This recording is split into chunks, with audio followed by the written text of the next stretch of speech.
प्यारे बच्चों, Lennard and Millikan का एक्सपेरिमेंट कंप्लीट। अब क्या रिजल्ट निकले? रिजल्ट प्यारे बच्चों, पांचों नियम, इन पांचों उंगलियों, थंब प्लस 4 फिंगर्स, टिप्स पे आपको याद होने चाहिए। और अब से 5 मिनट के अंदर अंदर ये पांचों नियम आपको याद हो चुकेंगे। पहले 2 नियम इंटेंसिटी के ऊपर। देखिए, पांचों नियम कनेक्टेड हैं। पहला,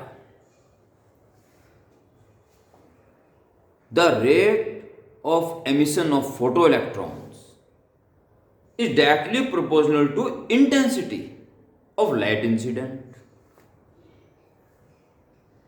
Number 2, maximum kinetic energy of photoelectrons is not depend on the intensity of light incident. 2 नियम हो गए, दोनों इंटेंसिटी संबंधित है। रेट डिपेंड करता है, डायरेक्टली प्रोपोर्शनल टू है। दूसरा, काइनेटिक एनर्जी से कोई लेना देना नहीं है। तो तीसरा अपना आप याद आ जाएगा। अगर काइनेटिक एनर्जी का इंटेंसिटी से लेना देना नहीं है तो फिर किससे है? अपना आप याद आएगी फ्रीक्वेंसी की। ओके, पर डायरेक्टली प्रोपोर्शनल टू मत कह देना, बस बढ़ाने पर बढ़ती है।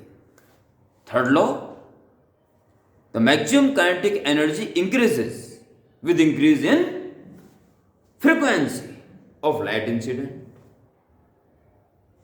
चौथा, जब फ्रीक्वेंसी की बात आई गई तो थ्रेशोल्ड के बारे में तो बताना ही पड़ेगा। पर प्यारे बच्चों, इस जगह पे आप ध्यान रखना, बहुत सारे बच्चे थ्रेशोल्ड फ्रीक्वेंसी की डेफिनेशन उतार देते हैं।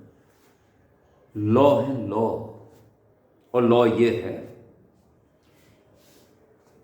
कि अगर पड़ने वाली लाइट की फ्रीक्वेंसी उस थ्रेशोल्ड फ्रीक्वेंसी जो हर मैटर के लिए अपनी अपनी अलग अलग परंतु फिक्स है, सर्टेन वैल्यू, अगर उससे कम फ्रीक्वेंसी की लाइट पड़ रही है तो फोटो इलेक्ट्रॉन एमिट होने वाले नहीं है।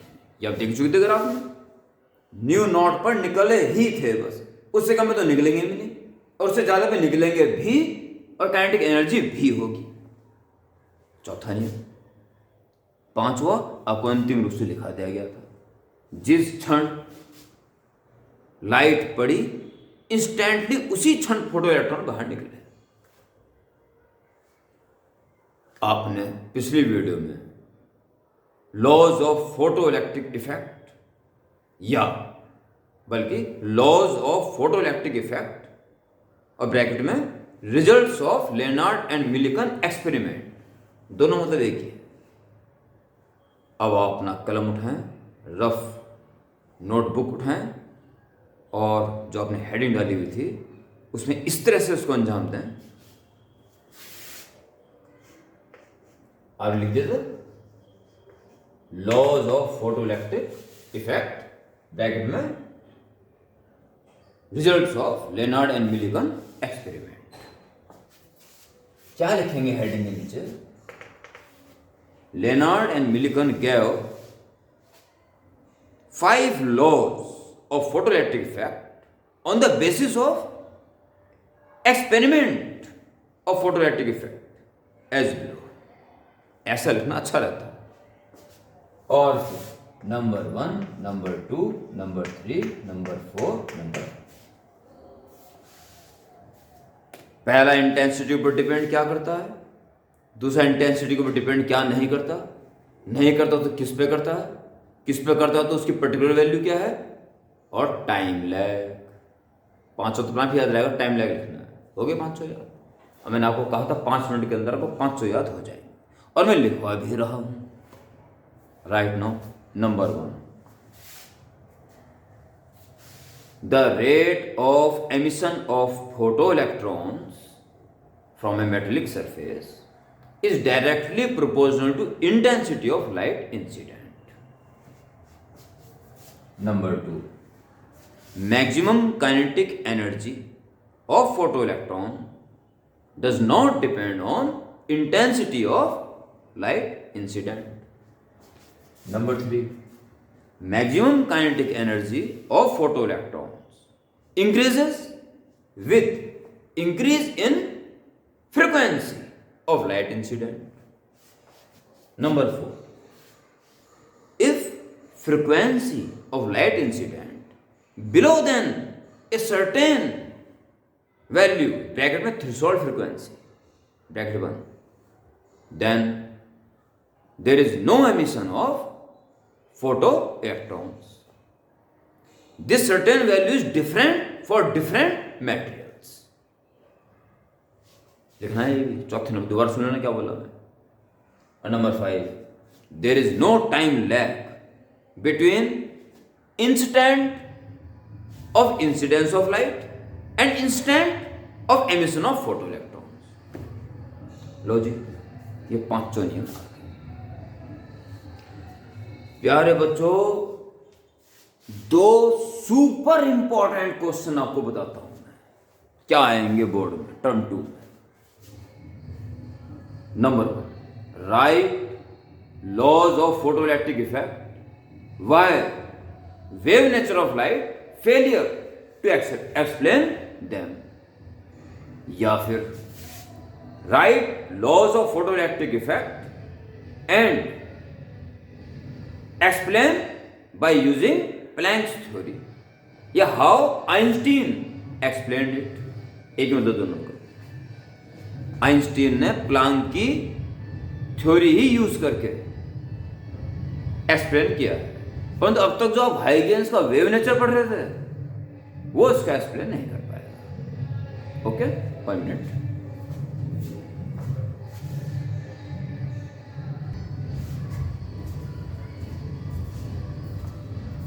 तो इस वीडियो में मैं आपको 5 नियम लिखा दिए गए हैं और इनको एक्सप्लेन करने में वेव नेचर क्यों फेलियर हो रहा है ये बताने जा रहा हूं. अगली वीडियो में प्लांक ने क्या कहा और उसका सहारा लेके आइंस्टीन ने इन 5 नियमों में क्या वेल व्याख्या की जिसके लिए उन्हें नोबेल प्राइज तक भी मिला, बताया जाएगा. यानी अगली वीडियो भी खतरनाक इंपॉर्टेंट है. तो right the next heading, failure of wave nature of light to explain photoelectric effect. heading लिख के लिखेंगे, wave nature is failure to explain photoelectric effect by following reasons. Number 1,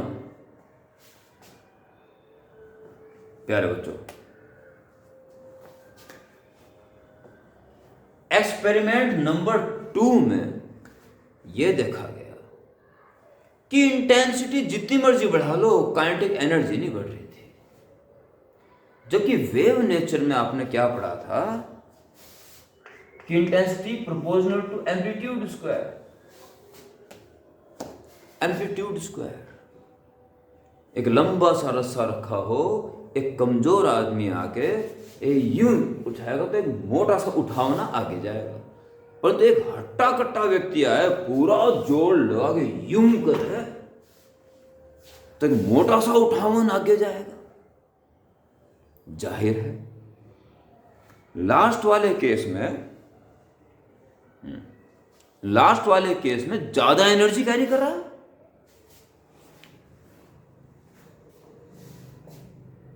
और उसका एम्पलीट्यूड ज्यादा है. वेव नेचर में एम्पलीट्यूड जितना ज्यादा होगा उतनी ज्यादा एनर्जी कैरी करता है, पर एम्पलीट्यूड बढ़ेगा तो इंटेंसिटी बढ़ेगी. यहां तक कि एम्पलीट्यूड 2 गुना बढ़ेगा तो इंटेंसिटी उसका स्क्वायर 4 गुना बढ़ेगा. अर्थात इंटेंसिटी का लेना देना एम्पलीट्यूड एंड देन एनर्जी से है. अकॉर्डिंग टू नंबर 1 में लिखेंगे, according to wave nature energy carrying by wave is depend on amplitude and I proportional to a square. So maximum kinetic energy should depend on intensity of light incident which contradict the experimental fact. Okay, number 1 सुनने ढंग से मैंने क्या बोला, दोबारा सुन के लिखते हैं. नंबर 2, वेव नेचर ये कह रहा है कि लाइट पड़ी, फोटो इलेक्ट्रॉन नहीं निकला. तो वेव नेचर कह रहा है अरे भाई ज्यादा एनर्जी की लाइट डालो, निकलेगा, क्यों नहीं निकलेगा फोटो इलेक्ट्रॉन. अर्थात इंटेंसिटी को बढ़ा के, एनर्जी जो बढ़ेगी इंटेंसिटी बढ़ाएगा, इंटेंसिटी को बढ़ा के इलेक्ट्रॉन निकाला जा सकता है, ऐसा वेव नेचर कह रहा है. जबकि एक्सपेरिमेंटल फैक्ट ये है कि अगर एक बार स्टॉपिंग पोटेंशियल लग गया तो इंटेंसिटी जितनी मर्जी बढ़ा लो, एनर्जी उनकी बढ़ने वाली नहीं है. अर्थात अगर नहीं निकले फोटोन तो अभी भी नहीं निकलेंगे. तो number 2, if photo electrons does not emit, then according to wave theory it can emit by increasing intensity. But experimental fact is that if stopping potential is applied, no photoelectrons emit, no maximum kinetic energy is increased on increasing intensity. Okay. And number 3 and last point, imagine करें एक लंबा सा रस्सा और आप इधर से एक झटका दोगे और उस मोटे से उठाने को आगे जाते आप साक्षात देखोगे और काफी दूर तक जाने में उसे चंद सेकंड या 1-2 सेकंड लग जाएंगे. अगर वेव आ रही जा रही या कुछ कर रही तो टाइम लेगी. तो ये 5वें नियम में आपने देखा कोई टाइम नहीं है स्पीच में, टक टक. अगर वेव आती है तो टाइम लेती जरूर और उसके इंजेक्शन में थोड़ा टाइम लगता है, जो कि ये मना कर रहा है. नंबर 3 में आप क्या लिखेंगे? According to wave theory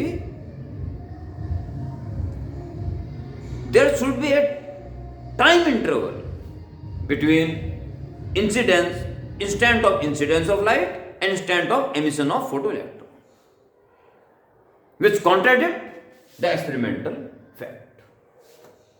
Due to these reasons, wave nature of light is failure to explain photoelectric effect. Okay? और अब प्यारे बच्चों, इसकी आखिरी वीडियो फोटो इलेक्ट्रिक इफेक्ट की अगली वाली आपके पास आएगी और देखते देखते फोटो इलेक्ट्रिक इफेक्ट भी खत्म होने जा रहा है. न्यूमेरिकल्स, अगर आपने इसका एक्सपेरिमेंटल पूरा ढंग से पढ़ा, इसके न्यूमेरिकल्स आप कमजोर से कमजोर बच्चा, हालांकि कोई है नहीं जिसने इसको ढंग से समझा, एक एक न्यूमेरिकल्स चुन चुन के वो कर लेगा. ना आने पे मुझसे पूछ लें. मेरे अपने व्हाट्सएप ग्रुप वाले तो पूछेंगे ऑफलाइन ऑनलाइन, पर जो दूसरे बच्चे भी मैं भी मेरे व्हाट्सएप पे या यूट्यूब के कमेंट में पूछ सकते हैं. हालांकि ऐसी जरूरत नहीं आएगी. अगर आपने टॉपिक ढंग से समझा तो बेहद आसान इसके न्यूमेरिकल्स हैं और इंपॉर्टेंट आएंगे भी पक्का. ओके, तो अगली वीडियो के लिए हेडिंग डाल दें, explanation of photoelectric effect by Einstein. Okay, अब मिलते हैं अगली वीडियो में जो बेहद इंपॉर्टेंट होगी. ओके प्यारे बच्चों, गुड नाइट.